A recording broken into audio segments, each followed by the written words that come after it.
Income tax return file करनी है and समझ में नहीं आ रहा है कैसे फाइल करना है। इसके लिए आपने अपने सीए को बोला वो फाइल करने का, और साथ ही में आप उसको अच्छे खासे पैसे भी दे रहे हो।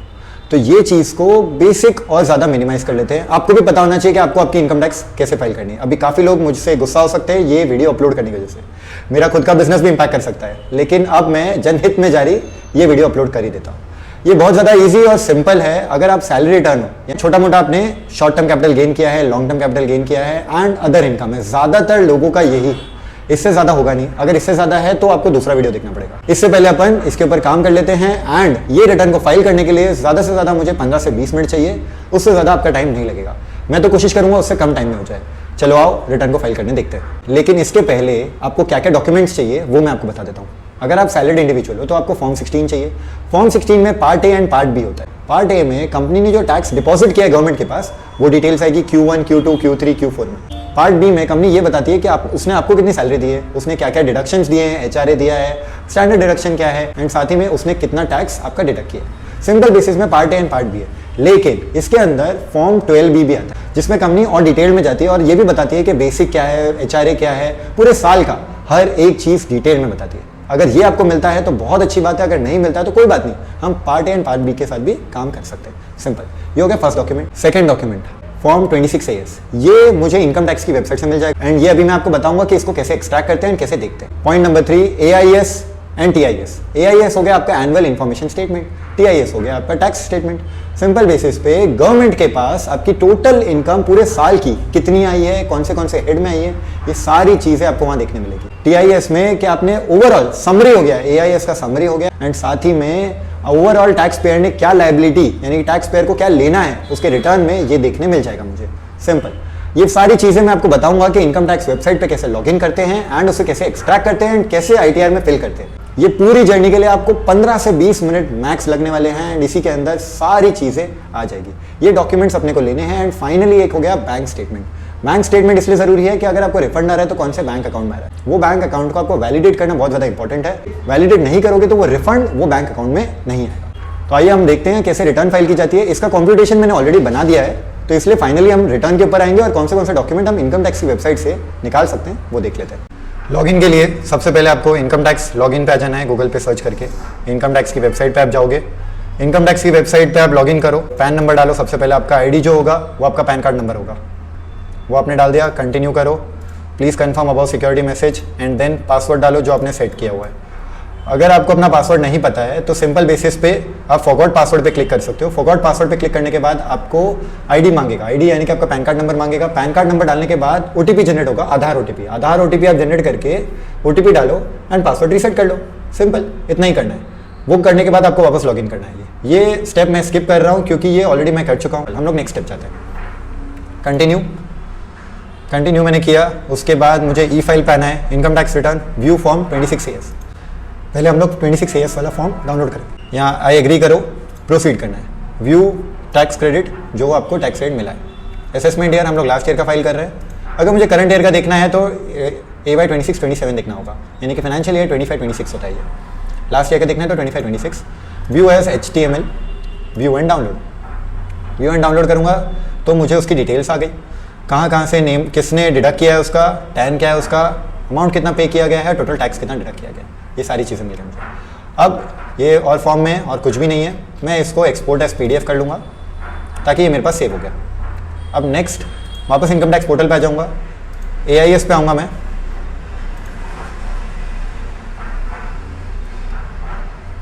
पहले ट्रेसेस, उसके पहले कुछ काम नहीं हो गया। कंप्लायंस पोर्टल यानी कि AIS है, ये डाउनलोड करूँगा AIS को, तो इसको डाउनलोड करूँगा सबसे पहले।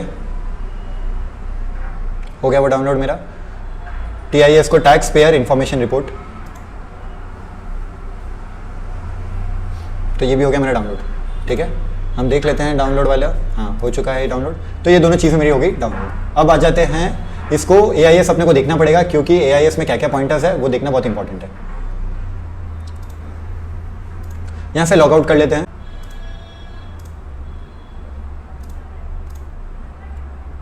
ओके, अब मैं AIS देखूंगा सबसे पहले AIS में क्या क्या इनकम दिखाई गई है। अब हमने AIS डाउनलोड कर लिया है। AIS ओपन करने के लिए पासवर्ड होता है आपका पैन नंबर स्मॉल में एंड आपका date of birth with year. जैसे कि अगर मेरा डेट ऑफ बर्थ है 1 जनवरी 1993, इसका मतलब है मेरा पासवर्ड तो पहले वो 10 स्मॉल में आएंगे, पूरा का पूरा पैन नंबर स्मॉल में, एंड देन 0101 ये होगा मेरा पासवर्ड AIS का। अब AIS एनुअल इंफॉर्मेशन स्टेटमेंट ये मुझे बताता है कि 10,15,000 सैलरी रिसीव्ड है, बाकी डिविडेंड है, वर्चुअल डिजिटल एसेट भी है, यानी कि वर्चुअल डिजिटल एसेट क्या होगा, क्रिप्टो करेंसी हो सकता है ये, ठीक है। तो एक वो हो सकता है विनिंग फ्रॉम ऑनलाइन गेम्स है, डिविडेंड इनकम है, डिविडेंड इनकम कंटिन्यूस वही है, तो शेयर्स खरीदे उसका डिविडेंड इनकम, बाद में interest income, sale of equity shares, purchase और सिक्योरिटीज, सैलरी। अब सैलरी 11,68,000 है, 11,68,824 है, और यहाँ पे मैंने देखा 10,15 है, 1,53,000 का डिफरेंस है। तो यह 1,53,000 मोस्ट प्रोबेबली इनका वेरिएबल हो सकता है, जो उनको एक्स्ट्रा बाद में पेमेंट आई, पेमेंट जो ऑलरेडी आ चुकी थी उसके अलावा पेमेंट आई। ये AIS है, साथ ही में इसका TIS भी देख लेते हैं। TIS का पासवर्ड भी सेम है, पैन कार्ड नंबर प्लस जो आपका बर्थ डेट है वही। मैंने TIS देख लेता हूँ। TIS में भी अगर मैं देखता हूँ तो सैलरी 11,68,000 दिख रही है मुझे यहाँ पर, राइट। उसके बाद डिविडेंड दिख रहा है मुझे, इंटरेस्ट ऑन सेविंग बैंक दिख रहा है, सेल ऑफ सिक्योरिटी, और ये सब बेसिक चीज़ें दिख रही है। तो ये चीज़ें मुझे कंसिडर करनी है। अब आ जाते हैं, ये मैंने AIS और TIS देख लिया। अब इसका हमने बना लिया है सैलरी स्ट्रक्चर एकदम बेसिक एंड सिंपल वे में। तो सबसे पहले मैंने यहाँ पे बनाया है बेसिक क्या है, HRA स्पेशल अलाउंस जो इनको मिला हुआ है, स्टैंडर्ड डिडक्शन, ये लेने के बाद 7,80,536 का बैलेंस आता है। 11,68,000 के साथ में ये मैंने सब माइनस किया है, अगर आप देख सकते हैं तो। HRA 2,60,000 माइनस किया मैंने, 75,232 डिडक्शन माइनस किया, और स्टैंडर्ड डिडक्शन माइनस किया 52,500। अब 75,232 इसलिए माइनस किया मैंने बिकॉज ये इनको मिला है, स्पेशल अलाउंसेस इनको मिला है, दैट इज वाई ये मैंने माइनस किया है। शॉर्ट टर्म कैपिटल गेन में सेल वैल्यू क्या है, बाय वैल्यू क्या है। अब सेल वैल्यू मुझे AIS से मिल जाएगी। AIS sale of securities, listed securities देखने मिल रही है। इन्वेंचर ग्रोथ सिक्योरिटीज का इसने इक्विटी शेयर खरीदा था जो उसने बेच दिया।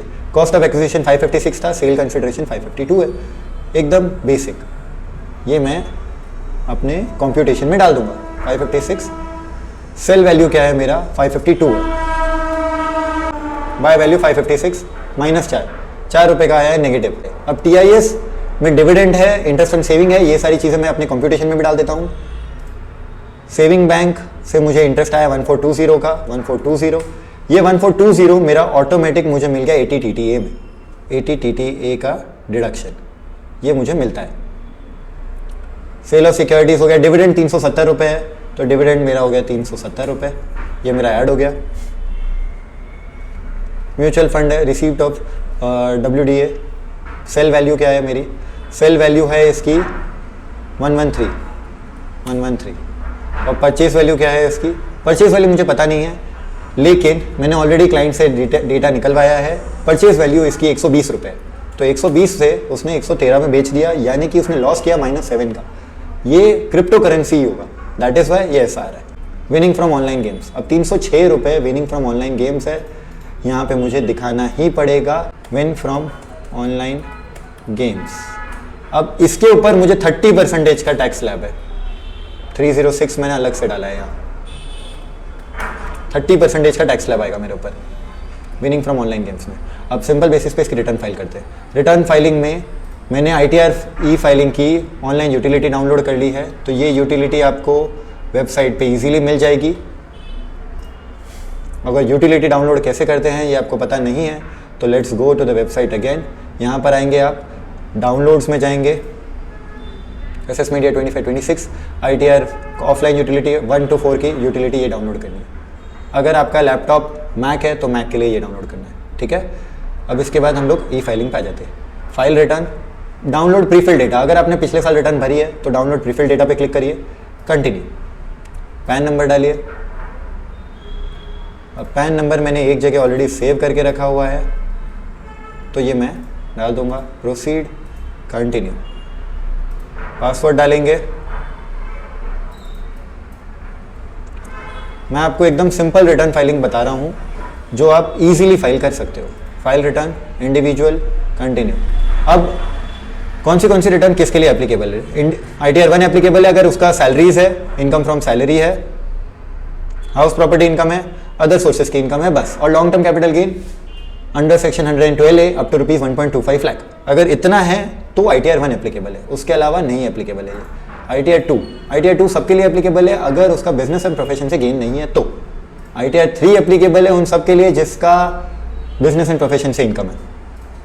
ITR 4 अगर आप सिंपल बेसिस पे वो इनकम लेना चाहते हो जो आप प्रिजम्पटिव असेसमेंट, यानी कि गवर्नमेंट ने बोल दिया है 50% लेना है, 20% लेना है, 8% लेना है। सिंपल गवर्नमेंट ने बोल दिया है 20 नहीं है, 8 और 50 है, यही दोनों टैक्स ब्रैकेट है। बट ITR 4 इसके लिए एप्लीकेबल नहीं है। इसके लिए एप्लीकेबल है वो है ITR 2, क्योंकि इसने कैपिटल गेन्स का असेसमेंट भी किया है, यानी कि सेल ऑफ इक्विटी शेयर्स भी किया है।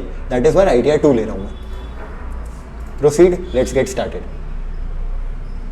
टैक्स फाइलिंग में आपका taxable income is more than basic exemption limit, ये सिलेक्ट कर रहा हूँ मैं क्योंकि बेसिक एग्जम्पशन लिमिट से ज़्यादा है। बाकी सारे ऑप्शंस आप लोग पढ़ सकते हो, लेकिन ये वीडियो मुझे छोटा बनाना है, दैट इज वाई मैं हम आगे जाएंगे इसमें। कंटिन्यू। जनरल में पोर्चुगीज सिविल कोड, यहाँ पे बहुत ही कम लोग एप्लीकेबल होते हैं, दैट इज वाई मैं इसको अनसिलेक्ट करूँगा। अगर किसी का सिलेक्टेड है तो इसको अनसिलेक्ट कर लो आप। इनकम में सैलरी है, इसकी हाउस प्रॉपर्टी से कोई इनकम नहीं, लेकिन ये मैंडेटरी है तो यहाँ रहेगा। कैपिटल गेन लेने का, कैपिटल गेन में क्योंकि इसको शॉर्ट टर्म भी हुआ है, दैट इज वाई यहाँ पे कैपिटल गेन आएगा। 112 लॉन्ग टर्म कुछ हुआ नहीं है तो लेने की जरूरत नहीं है। WVDA virtual digital asset, because इसने क्रिप्टो करेंसी भी बेची, that is why. Other sources mandatory है। स्पेशल रेट टैक्स, क्योंकि यहाँ पे कैपिटल गेन सिलेक्ट किया है तो ये भी आएगा ही आएगा। स्पेशल रेट टैक्स क्योंकि लॉन्ग टर्म के ऊपर कैपिटल गेन है 12.5% और शॉर्ट टर्म के ऊपर है 20%, जो गवर्नमेंट ने 15 से 20 किया है, और लॉन्ग टर्म के ऊपर 10% था पहले टैक्सेशन रेट, वो 12.5% किया है। डिडक्शन में बहुत सारे डिडक्शन इसके लिए एप्लीकेबल है, बिकॉज ये हमारे भाई ने डोनेशन दिया है पॉलिटिकल पार्टी को, दैट इज वाई मेरे को डोनेशन वाला सेक्शन भी लेना पड़ेगा। अब 80G में नहीं लूंगा मैं, क्योंकि ये डोनेशन ट्रस्ट और दूसरे पार्टीज को नहीं, ट्रस्ट को नहीं है, दैट इज वाई 80G में नहीं लूंगा। 80D में इसलिए एक ये लेना है मुझे क्योंकि मेडिक्लेम है, मेडिक्लेम में इसने पेमेंट की। चाहे डिडक्शन अंडर चैप्टर 6A भी लूंगा मैं। 80C क्योंकि PF में कॉन्ट्रीब्यूशन भी किया हुआ है, and last 80GGC details of contribution made to political parties. अब इसके लिए क्या क्या चाहिए रहता है वो भी हम बता देंगे। टैक्सेशन में आगे रहते हैं, ये जो 3 चीज मैंडेटरी है वो ले लेंगे। ESOP इसको मिला नहीं है, ESOP यानी कि हो गया एम्प्लॉय स्टॉक ऑप्शंस, जो इसको मिला नहीं है तो हटा देंगे। एंड फाइनली अदर्स, ये जो कैरी फॉरवर्ड होते आ रहे हैं, ब्रॉड फॉरवर्ड लॉसेज, जैसे जो मैंडेटरी है वो आप कुछ करने कर सकते हो। AMTC मैंडेटरी है, टैक्स क्रेडिट कंटिन्यू। अब सिंपल आगे जाते हैं। ओके, सबसे पहले जनरल इन्फॉर्मेशन देख लेते हैं। पर्सनल इन्फॉर्मेशन में अगर आपको कुछ चेंजेस करना है तो आप कर सकते हो, यहाँ से एडिट का ऑप्शन आएगा। कॉन्टैक्ट में अगर आपको कुछ चेंजेस करना है तो आप कर सकते हो। फाइलिंग डिटेल्स में बिफोर ड्यू डेट हम फाइल कर रहे हैं। अगर मैं ओल्ड रेजिम में जाना चाहता हूँ, अगर मेरे को डिडक्शंस चाहिए under section 80C, 80D, 80TTA, मेरे को डिडक्शंस अगर चाहिए तो मैं येस करूँगा, मेरे को ओल्ड रेजिम चाहिए। लेकिन ये सब डिडक्शन नहीं चाहिए मुझे तो मैं न्यू टैक्स रेजिम में जाऊँगा, नो करूँगा। मेरे को यहाँ पे ओल्ड रेजिम में डिडक्शंस चाहिए, दैट इज वाई मैंने येस कर दिया। अब हम आगे जाते हैं। रेसिडेंट था ये पूरे साल, रेसिडेंशियल स्टेटस पूरे साल भर रेसिडेंट था, इसलिए 182 डेज और मोर करेंगे सिलेक्ट। FPI नहीं है, और बाकी कोई भी चीज़ इसके लिए एप्लीकेबल नहीं है। आप ये सारी चीज़ें आराम से पढ़ भी सकते हो, बट जनरली ये सबके लिए नहीं होता है। बैंक डिटेल्स, क्योंकि मुझे रिफंड चाहिए तो मैंने दोनों बैंक, जो भी मेरे बैंक है उनकी डिटेल्स यहाँ डाल दूंगा। और एक बैंक को नॉमिनेट करना इंपॉर्टेंट है, क्योंकि ये रिफंड तभी मिलेगा जब आपका बैंक अकाउंट प्री वैलिडेटेड है। प्री वैलिडेट करना बहुत ज़्यादा इंपॉर्टेंट है, अगर आप ये भूल गए तो आपको रिफंड नहीं मिलेगा। बहुत लोग का रिफंड नहीं मिलता है, यहाँ पर कन्फर्म करते हैं। आपको लग रहा होगा हम कैसे कर लेंगे ये पूरा डेटा कंप्लीट, इजीली हो जाएगा। हम आगे जाते हैं। Schedule salary. अब सैलरीज में इसके पास क्या क्या है, ग्रॉस सैलरीज। अब ग्रॉस सैलरी जो एम्प्लॉय ने डायरेक्ट डाला था वो है, एडिट करना है, क्योंकि nature of employer central government, state government, public sector, ऐसा कुछ है नहीं। अदर्स है, जो भी डिटेल्स हो सकती है वो डालिए। Nature of basic salary. अब ये बेसिक सैलरी और इन सब का ब्रेकअप कहाँ से मिलेगा मुझे मिलेगा मेरे पे स्लिप से। पे स्लिप से सारा डेटा मैंने यहाँ पे एक्सट्रैक्ट कर लिया। अब जो एक्सट्रैक्ट कर लिया है उसको हम डाल देते हैं। बेसिक हो गया 584, 5,84,412। हाउस रेंट अलाउंस जो इनको मिला है दैट इज 2,92,206। उसके बाद अदर अलाउंसेस जो इनको कंपनी से ही दिए गए हैं। आपके पे स्लिप में बहुत सारी चीज़ें हो सकती है, वो सारी अदर अलाउंसेस में कैलकुलेट हो जाएगी। 292,206। जनरली जितना भी अमाउंट आपको मिलता है उसका 50% बेसिक होता है, 25% HRA होता है, एंड बाकी 25% आपका अदर अलाउंसेस होता है। ये होता है रेशियो। वैल्यू ऑफ परक्विजिट्स ये सब कुछ मिला नहीं है, उसको तो डिलीट कर देंगे, कोई ज़रूरत नहीं है इन सब चीज़ों की, वरना ये चीज़ें मांगने लगेगा अपने से आगे। अब इसको सेव कर लेते हैं, सिंपल। अब HRA इसको दिया गया है कंपनी से और दूसरे अलाउंसेस भी दिए। पहले HRA का फुलफिलमेंट कर लेते हैं। प्लेस ऑफ वर्क, क्योंकि ये मुंबई में काम करता है तो वो मेट्रो सिटी हो गई। एक्चुअल रेंट पेड इसने जो पे किया है दैट इज 28,000 मल्टीप्लाइड बाय 12, तो दैट कम्स टू 3,36,000। ठीक है। डिटेल्स ऑफ सैलरी 5,84,412, तो मुझे 2,77,000 तक मिल सकता है। और 50% 40% ऑफ सैलरी, यानी कि इसका हाफ करना है। इसका हाफ तो मैंने ऑलरेडी किया हुआ है ना 292, तो मेरे को बार बार करने की जरूरत नहीं है। 2,77,559, यहाँ पे मैंने HRA जो कंपनी ने इसको दिया था वो कम दिया था, तो यहाँ पे मेरा आ जाएगा 277,559। ठीक है, ये मुझे मिल गया। डिडक्शन, स्टैंडर्ड डिडक्शन 50,000 है, प्रोफेशन टैक्स 2,500 है, जो कंपनी ने इसको फॉर्म 16 में दिया हुआ है। Provided by employer, please verify. मैं वेरीफाई करने के लिए आपको भी बता देता हूँ, आपको भी सही लगेगा। पार्ट ए, पार्ट बी में देख लेते हैं। पार्ट बी में अगर हम जाते हैं तो ये देखिए, standard deduction 5,000, 50,000, entertainment allowance 2,500।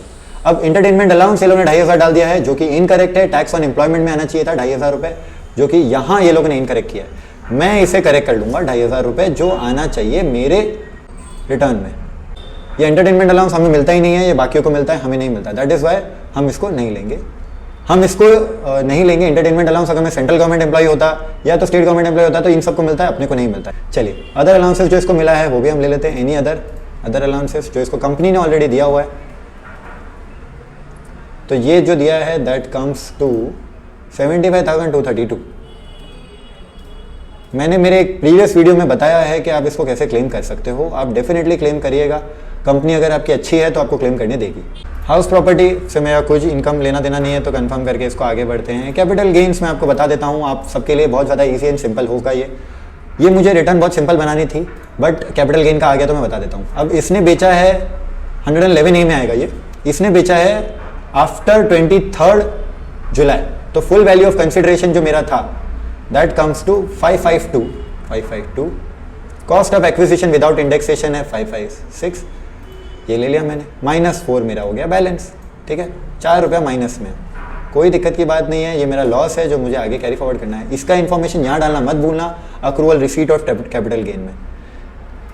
Short term capital gain 20% से आएगा, क्योंकि गवर्नमेंट ने 23 जुलाई के बाद इसको चेंज किया था। दैट इज़ वाई ये 20% में आएगा, वरना ये पहले 15% में आता। अगर आप पहले के हो तो यह 15% में आएगा, अदरवाइज हम 20%। तो -4। अब ये -4 मुझे लेने नहीं दे रहा है, बिकॉज इनकम नहीं है, ये एक्सपेंस है। ये लॉस है, दैट इज़ वाई लेने नहीं दे रहा है। तो कोई बात नहीं, हम नहीं लेंगे। लेकिन अगर इनकम होती तो आपको लेना पड़ता और इंडिविजुअली डिवाइड करना पड़ता हर एक में। अब VDA पे आ जाते हैं, यानी कि virtual digital asset. Date of acquisition, date of transfer, cost of acquisition, consideration receive. Date of acquisition जो इसने किया था, जो लास्ट ईयर था 2024 में, in the month of April, around 14 April. Date of transfer जो हुआ है that is again 2024 in the month of October, 20 October के आसपास इसने सेल किया था। कॉस्ट ऑफ एक्विजिशन मैं इसे कंसिडर करूंगा 120। Consideration received 113। मुझे लॉस हुआ है। अगर यही इनकम होती तो यहाँ पे ज़्यादा अमाउंट आता और उसके ऊपर टैक्स लेती गवर्नमेंट मुझसे। सेव, ये हो गया मेरा काम खत्म, कन्फर्म। ठीक है, VDA हो गया। अदर सोर्सेज की इनकम भी देख लेते हैं अपन। Income chargeable to other sources edit करके एक बार देखते हैं। डिविडेंड 370 है। सेविंग बैंक अकाउंट इंटरेस्ट 1420 है। इनकम टैक्स रिफंड से इंटरेस्ट आया है 687 का। 687 अपन ने यहाँ पे नहीं डाला है। 687 मेरी इनकम आ गई यहाँ पे। ओके, ये सारी चीज़ें हो गई है मेरी। अगर मुझे और भी कोई इनकम है तो मुझे यहाँ पे दिखानी पड़ेगी। नॉर्मल रेट से जो चार्जेबल है वो यहाँ पर आ चुका है। एक और दूसरी इनकम आई है मुझे, वो है विनिंग्स। तो इसको सेव कर लेते हैं पहले। ठीक है, chargeable at special rate, winnings from lotteries, crossword puzzles, card games etcetera, chargeable under section this. Winning income by way of winning from online games. Online games से मेरे को चार्जेबल है, तो ऑनलाइन गेम से मुझे कितना आया? 306 रुपये मैंने कमाया। कितना नुकसान किया वो पता नहीं, वो उनको कोई लेना देना नहीं। कितना कमाया वो बताओ मुझे भाई। ठीक है, देखिए, if the benefit of quarterly competition of interest under section 234C sort some same may be claim by making necessary modification in table 10। Information about accrual receipts of income from other sources. हम आगे जाते हैं। 306 रुपये जो हमने कमाया था, that's it. उसके अलावा कोई भी मुझे दूसरी सोर्स ऑफ इनकम है नहीं है। आगे जाते हैं, सेव करेंगे इसको। यहाँ पे मुझे डालना पड़ेगा क्योंकि 306 रुपये जो मैंने कमाया है वो यहाँ पे आना चाहिए। अप टू 15 जून तक ही आ गया था, डिविडेंड आ गया है, बस यही सारी इनकम आएगी। यहाँ पे आ चुकी है वो, कंफर्म कर लूँगा। अगर उसके बाद कभी आती है तो उसके बाद के हिसाब से कैलकुलेशन करेंगे। कैरी फॉरवर्ड और ब्रॉड फॉरवर्ड तब आएगा जब आपका लॉसेस है कुछ, वरना ये सब कैरी फॉरवर्ड होता जाएगा। बस आपको सिर्फ इसको देखना है एक बार और आगे बढ़ना है। कैरी फॉरवर्ड अगर कुछ लॉसेज है आपके जो यहाँ नहीं दिखाए गए तो आपको दिखाना पड़ेगा यहाँ पे, बट ऐसा कुछ है नहीं इस केस में, तो हम लोग आगे बढ़ेंगे। ठीक है, कुछ भी नहीं है। Income chargeable at special rate यहाँ पे दिख जाएगा मुझे। अगर मैं प्रॉफिट करता तो मेरे को यहाँ पे दिखता 15% या 20% वाला, बट कुछ हुआ नहीं है तो दैट इज वाई कुछ नहीं दिखेगा मुझे।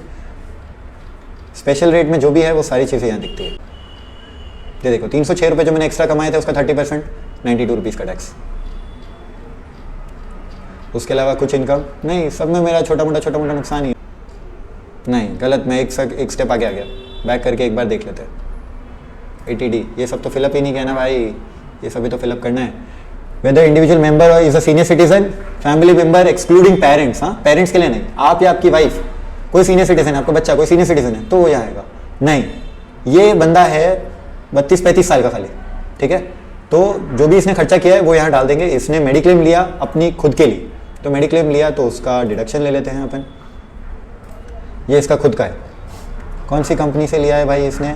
केयर हेल्थ इंश्योरेंस, तो उसका नाम डाल देते हैं care health insurance. Policy number मैंने सेव करके लिख लिया है ऑलरेडी। पॉलिसी का अमाउंट है 17,681। ठीक है, प्रिवेंटिव हेल्थ चेकअप कुछ है नहीं। सीनियर सिटीजन इसके पेरेंट्स है, यस, तो इसके पेरेंट्स है तो उनके लिए इंश्योरेंस इसने वापस सेम कंपनी से लिया है, care health insurance. Policy number मैं ऑलरेडी लिख चुका हूँ यहाँ पर। आपको जैसे मैंने प्रीवियस स्लाइड में बताया था पॉलिसी नंबर कैसे डालना है, वैसे ही यहाँ पे भी पॉलिसी नंबर डालना है। And then amount 42,534। अगर आप सीनियर सिटीजन हो या आपके पेरेंट्स सीनियर सिटीजन है तो उनको 50,000 तक का क्लेम मिलेगा, लेकिन अगर कोई भी सीनियर सिटीजन नहीं है तो 25,000 का ही क्लेम मिलेगा। दैट्स ओके ना। आगे बढ़ते हैं, सेव करते हैं इसको। तो ओवरऑल जो मुझे क्लेम मिल गया है इसके अंदर 42 और ये 60,215 का। क्या मैंने कंप्यूटेशन में टोटल राइट क्लेम बताया है? 60,215 का क्लेम करेक्ट है। आगे बढ़ता हूँ मैं। अब GGC जो contribution made to political parties, इसने कंट्रीब्यूशन भी किया है पॉलिटिकल पार्टी को, उसका डेट भी है मेरे पास 24 जैन 2025 में इसने ही डोनेट किया है, जैन में 24 जैन को। अब इन अदर मोड यानी कि इसने इलेक्ट्रॉनिक ट्रांसफर किया था, so that is why 2 lakh रुपए का इसने डोनेशन किया है।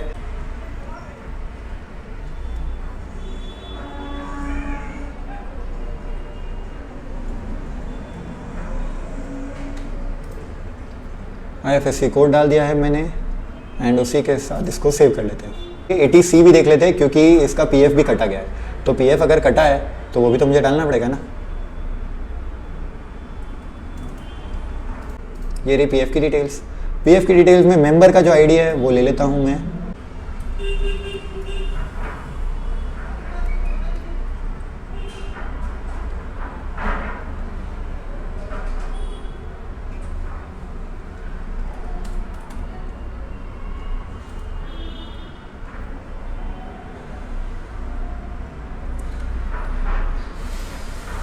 ये मैंने क्लेम कर लिया। अब मैंने जितने डिडक्शन हो सकते थे सब क्लेम कर लिया। अब नीचे से डायरेक्ट कंप्यूटेशन है, तो अब फाइनली 6A का देख लेते हैं। 6A कैसे दिखेगा। पार्ट B जो मेरा ATC का डिडक्शन लिया, वो अगर मैंने सेंट्रल गवर्नमेंट की पेंशन स्कीम में डाला है पैसा तो यहाँ पर एडिट करके मुझे वहाँ अमाउंट डालना पड़ेगा। प्रान PRAN of the tax payer भी लिखना पड़ेगा, जो सबसे पहली लाइन में ही आता है, तो आप इसको भूलिएगा मत, ये डालना। उसके अलावा ATD में जो क्लेम लिया था वो डाल दिया मैंने यहाँ पर। एंड देन फाइनली ATGGC भी मैंने डाल दिया है। अब TTA बच गया है मेरा। TTA क्या होता है? Interest on saving bank account. अब TTA मुझे डालना है और मेरा इंटरेस्ट ऑन TTA है, यानी कि interest on saving bank account है 1420 का, जिसका मुझे अप टू 10,000 का क्लेम मिलता है। मेरा क्लेम मैच हो रहा है 304,835, 304,835 कन्फर्म। मैं ऑलमोस्ट फाइल करने के कगार पे हूँ। मैंने आपको सारी चीज़ें बता दी है जो भी हो सकती थी। सैलरीज का शेड्यूल 763,533 आ रहा है क्या? 763,533 आ रहा है, परफेक्ट हूँ मैं। इनकम फ्रॉम अदर सोर्सेज 2783 है क्या, तो ये दोनों को ऐड कर देंगे, 2783 है, परफेक्ट है। चार्जेबल एट स्पेशल रेट 306 रुपये खाली, ट्रू, क्योंकि मेरा विनिंग्स था वो ऑनलाइन। आगे चलते हैं। टैक्स पेड इसने कितना पे कर दिया है गवर्नमेंट को ऑलरेडी, इसने 73,563 गवर्नमेंट को पे कर दिया, 73,563 गवर्नमेंट को पे कर दिया। उसके अलावा TDS जो कटा बेसिक वो डाल दिया गया है, TDS of the current financial year, TDS deducted in own hands 92 rupees जो कटा था, और इनकम फ्रॉम अदर सोर्सेज में डाल भी दिया था मैंने इसको, वो है, और 1 रुपया है बस। उसके अलावा कुछ है TDS नहीं, ये देखना बहुत कंपलसरी है, देखना भूलना नहीं आप। अब लास्ट फाइनली देख लेते हैं tax payable on total income, जो इसको आ रही थी 10,559 प्लस 92 रुपीज़, लेकिन क्योंकि ये 5 लाख के नीचे है तो इसको पूरा रिबेट मिल जाएगा और टैक्स पेड का इसको पूरा रिफंड मिल जाएगा। इसको कंफर्म करेंगे, प्रोसीड टू वैलिडेशन करेंगे, place Mumbai and proceed to validation. अब 2 चीज़ें यहाँ पे गड़बड़ हुई तो कोई बात नहीं, उसको क्लियर करते हैं। रेसिडेंशियल ऑफिस फ़ोन नंबर, अब रेसिडेंशियल ऑफिस फ़ोन नंबर इसके पास नहीं है तो क्या करूँगा मैं, जो इसका प्रीवियस फ़ोन नंबर है मैं वही डाल दूंगा, ठीक है, ये हो गया सेव। और दूसरा भी एक कुछ था, वो शायद मैंने ध्यान से देखा नहीं, एक और बार देख लेते, वैलिडेशन प्रोसीड करेंगे तो वापस आ जाएगा वो।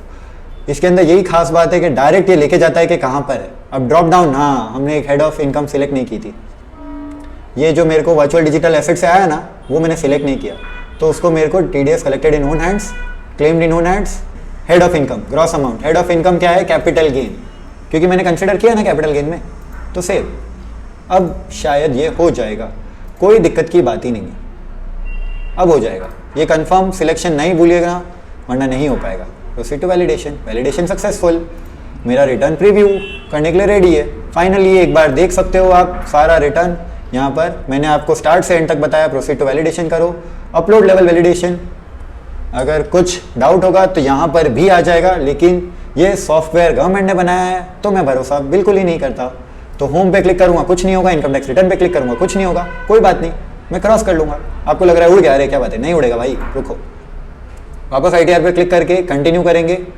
ये सारी चीज़ें सेव हो चुकी है, ठीक है। तो ड्राफ्ट वर्जन जो इसका हम फाइल कर रहे थे, एडिट करेंगे इसको, पर्चुगे सिविल कोड ये सब हटाओ, जो सब आपके काम का नहीं है वो सब हटा दो, क्योंकि जो काम का नहीं है बार बार आपको आएगा, आप परेशान होगे, वो करो मत। आपको एक बार फाइनल चेक तो करना ही पड़ेगा, हाँ, हमेशा, उससे भूलने की कोशिश मत करो। 80D मैंने लिया था, 6A था, C था, GGC था, और कोई क्लेम नहीं था। टैक्स में ESOP नहीं था मेरे पास, अदर्स में मेरे पास AMT नहीं था, राइट, कंटिन्यू कर दिया। अब मेरे को बहुत सारी चीज़ें बाय हार्ट है, तो कोई बात नहीं, आप करोगे अपना फाइलिंग भी तो आपको भी धीरे धीरे समझ में आने लगेगा। Preview, proceed to validation, continue करेंगे, आप इसे कंटिन्यू करोगे, validation successful, proceed to verification, e verify उसी समय करके खत्म करो, लेटर में मत जाओ। E-वेरीफाई लेटर करोगे तो 30 दिन के अंदर सबमिशन करना पड़ेगा। ITR फाइल आप सेंड भी कर सकते हो, नॉर्मल या स्पीड पोस्ट। E-वेरीफाई नाउ करो, OTP आएगा आधार कार्ड पे, continue, like to generate, continue, agree validate, generate Aadhaar OTP डालो, रिटर्न फाइल करो, सिंपल। अब ये वाली रिटर्न मेरे को एक बार क्लाइंट को भेजनी पड़ेगी, ठीक है। तो इसके लिए आपका यहाँ पे काम खत्म हो गया OTP डाल के, मैंने आपको लास्ट स्टेप तक बता दिया। जैसे ही आप ये करते हो तो आपको एक्नॉलेजमेंट डाउनलोड करके इंडिया आ जाएगा। मुझे एक बार क्लाइंट को भेजना है ताकि वो वेरीफाई करे एंड देन हम इसको फाइल करें।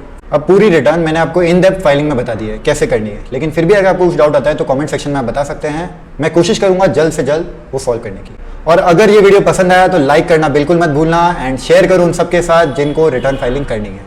Thank you.